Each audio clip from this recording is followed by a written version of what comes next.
Ethan sat at the window table in the small Maple Street cafe. His 2 children nestled beside him as morning light spilled through the glass panes, painting warm, golden bars across the worn wooden floor. The quiet Tuesday felt suspended, the air thick with the scent of coffee and pastries, while a child's distant laughter echoed before fading into hushed stillness. Mila had immediately climbed onto his lap, her curly head pressing against his chest like it was the only place in the world that felt safe. He watched her sleep, her small fingers curled into his shirt, and wondered how he had become someone who still needed to believe in places like this. Noah sat beside him, chin resting on folded arms, staring out at the street with the same thoughtful expression his mother had passed down, something Ethan had learned to recognize in quiet moments, a ache he carried without complaint.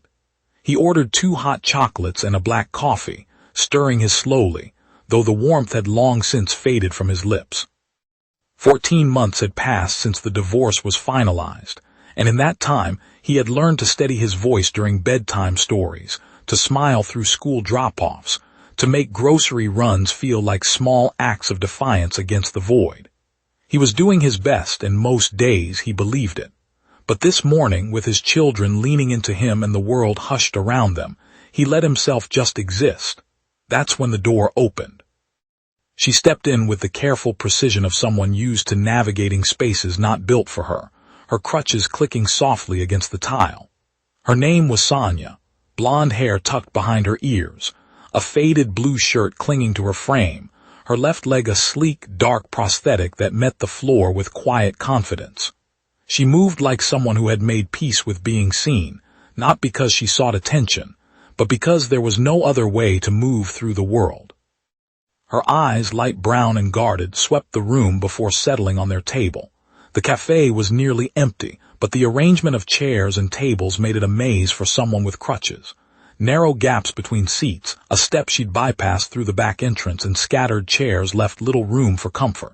She lingered near their table, her gaze flickering between the empty space beside Noah and Ethan's face.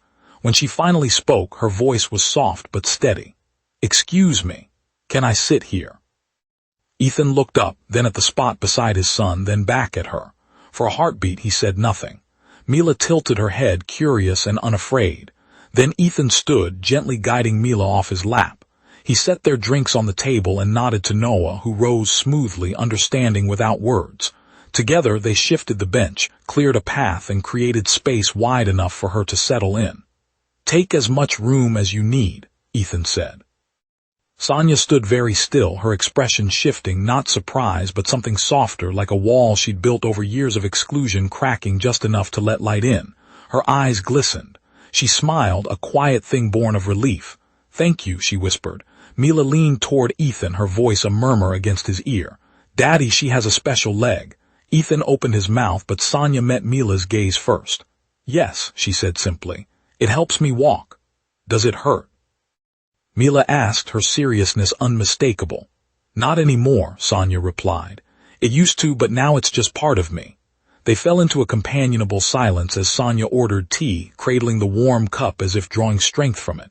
Outside, a delivery truck rumbled past, and Noah, ever observant, traced shapes in the condensation of his hot chocolate. When Ethan finally broke the quiet, he asked, "Do you live around here?" "Just moved 3 weeks ago," Sonia said. "Still learning which places are easy to get into. This one's good, wide door, no steps." "I never noticed that," he admitted.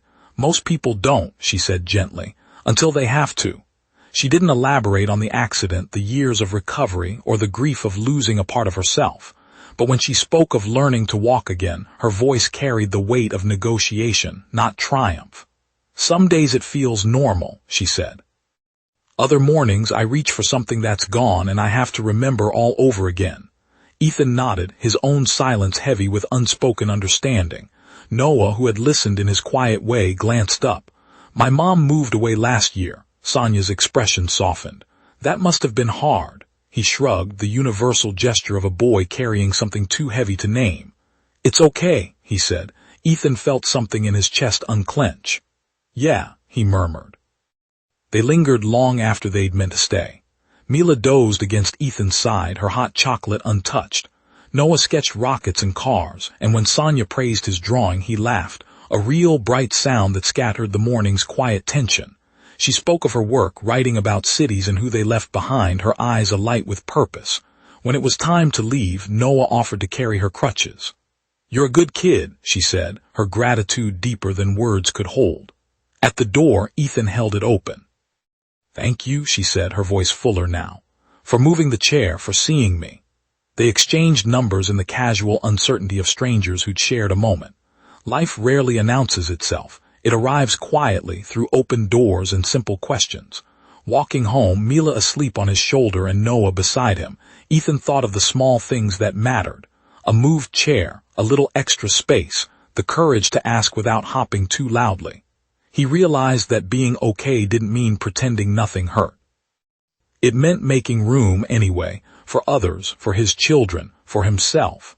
Sometimes the quietest gestures carried the loudest meanings. Sometimes offering someone a seat at a bench could give them something they hadn't felt in years. And sometimes, without expecting it, they'd give you something back. Not grand gestures or loud declarations, but the simple, enduring truth that kindness still exists, that connection is possible, and that an ordinary Tuesday in a cafe on Maple Street could still surprise you with its warmth.